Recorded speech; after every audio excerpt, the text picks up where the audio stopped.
I would say that the wealth manager is communicating a broader perspective. It is more comprehensive in nature.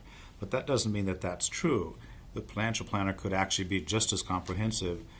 I know it is confusing to the layman, but it is a choice, a marketing or a branding choice on the part of the business owner or the advisor. So that's one of the duties or one of the responsibilities of both the client to get clarity as to how broad the coverage or the perspective the advisor has, as well as the advisor to be clear as to what the breadth of his coverage is, as well as the depth for that matter.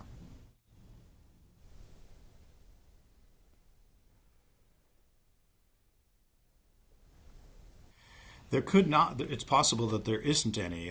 Again, that's the responsibility of the communication between, the client and the advisor is to be clear about what it is that the client wants. One of my favorite quotes, in fact, I have it emblazoned on a little sign in our conference room, that my agenda is to help you clarify your agenda. So most of our work is to be clear about what it is that needs to be accomplished so that we can proceed with confidence.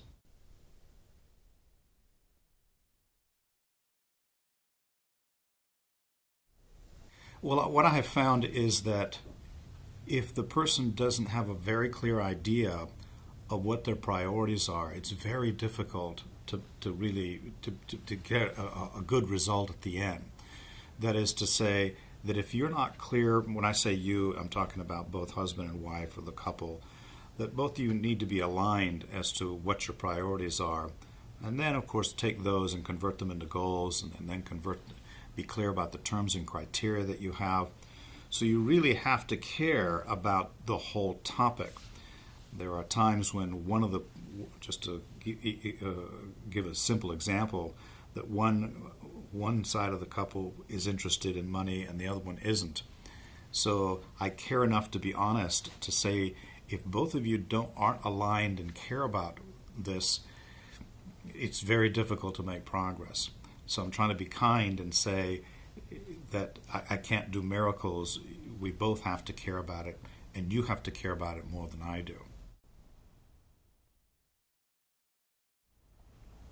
You find as you develop in doing this in this profession, as you develop, you find that your competency really needs to be in the background. You have to be so competent that you are in tune with where the person is emotionally and where they are financially, and really bedside manner becomes more important than the competency. But you really can't do that unless you're very competent in what you do. So the short answer is bedside manner is much more important, because the person needs to understand and feel that you understand them, that you're being very, very forthright in everything that you're discussing.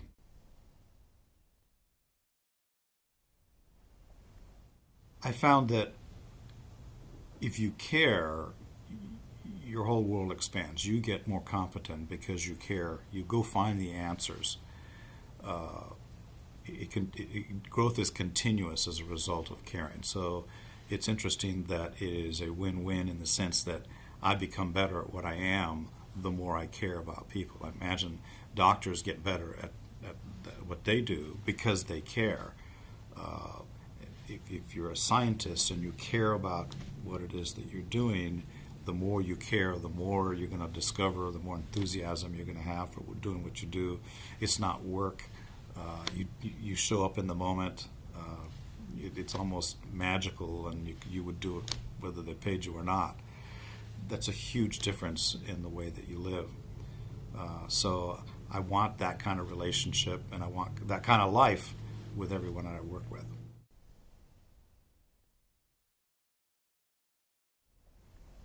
That caring really needs to show up every time the client calls in or asks for any help. It can't be superficial. It has to trickle down, if you will, to everyone there. And it's really a reflection of our philosophy that if you're not happy and caring about what you're doing, you really ought to be doing something else.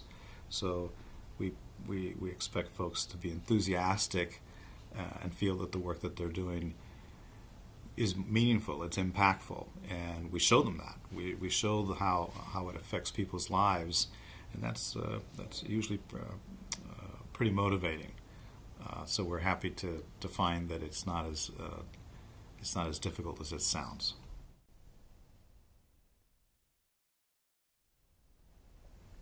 It's less about products.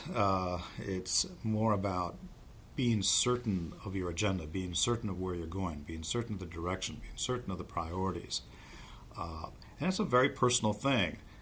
And once you are clear about what your agenda is and what your priorities are, it's a lot easier to put into place a lot of things and processes and behaviors and products if they have to come into play.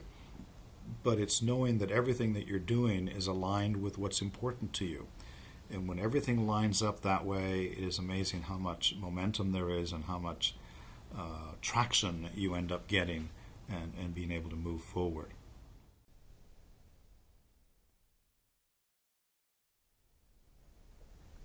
Most people don't know how to have a conversation about money, even between husband and wife. So what we begin our conversation by simply getting the independent picture of each person expressing what it is that's important about money to them. And when they literally hear what is important to the other person, sometimes it's the first time they've actually ever heard it. Sometimes it's the first time that each individual has actually even verbalized that to themselves, much less to their spouse. So to find out or to discover that your spouse has slightly different priorities than you do, if you care about the person, normally you would typically make some accommodations and hear that and listen to that and fold it into the process.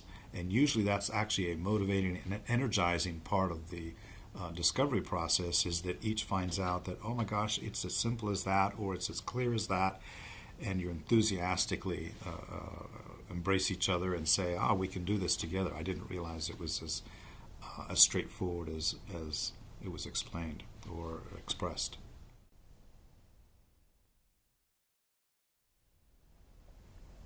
Yes, with a lot of soul searching out in my late 30s and early 40s, I remember very much asking myself why it was I was doing this work, because it's not easy work. It's very, very difficult.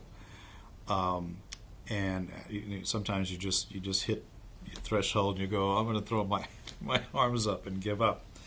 And I found out, really, I'm confessing, that it was my father that worked so incredibly hard, and there was no joy in Mudville, meaning that no matter how successful he was always worried about money. He always felt it was that making decisions and behaviors with money were out of his control.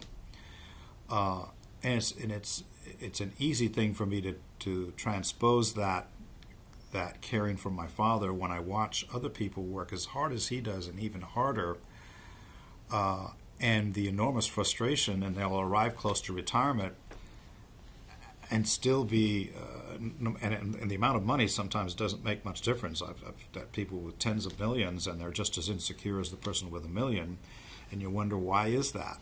Well, it's less about the amount than it is about how confident they are about the choices they're making, how confident they are about how they're aligning and coordinating the different things that they're doing.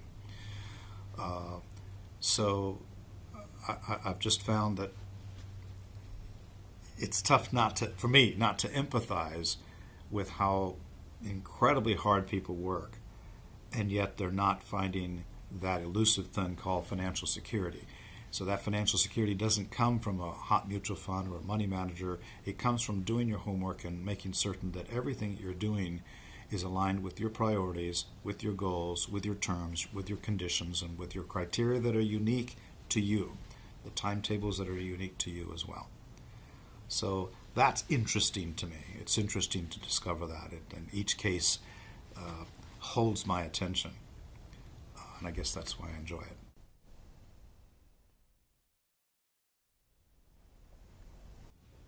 Integrity is everything. whether you're a doctor or a teacher. It's interesting that if you're a child, even in kindergarten or first grade, you intuitively know what teacher cares and what teacher is just there to fill the day, and it shows up in everything that you do. So that kind of that's the basis for everything, whether it's a politician or your next door neighbor.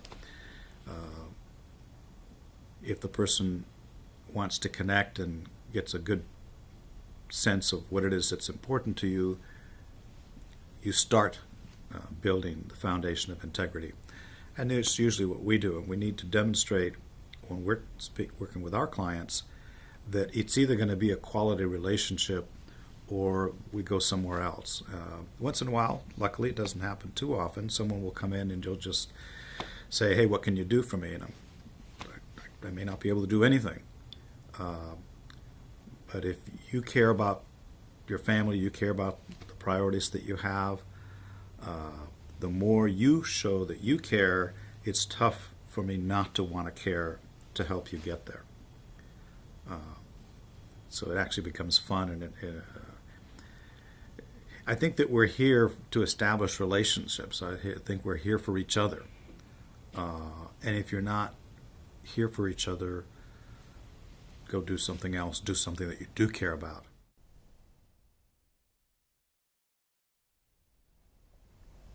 I hope that it's care, that we care enough to listen, care enough to connect, care enough to be in the moment, care enough to challenge and bring our best thinking to the table, care enough to be a friend. And a friend isn't always going to bring good news. If a friend is going to say, is this really what you want to do? A friend is going to say, give you reflect back what the picture that he or she is receiving. So it's that honesty that comes with that caring would be the second thing. And it takes courage to be honest. So the third thing would be courage. And it all emanates from that is competency.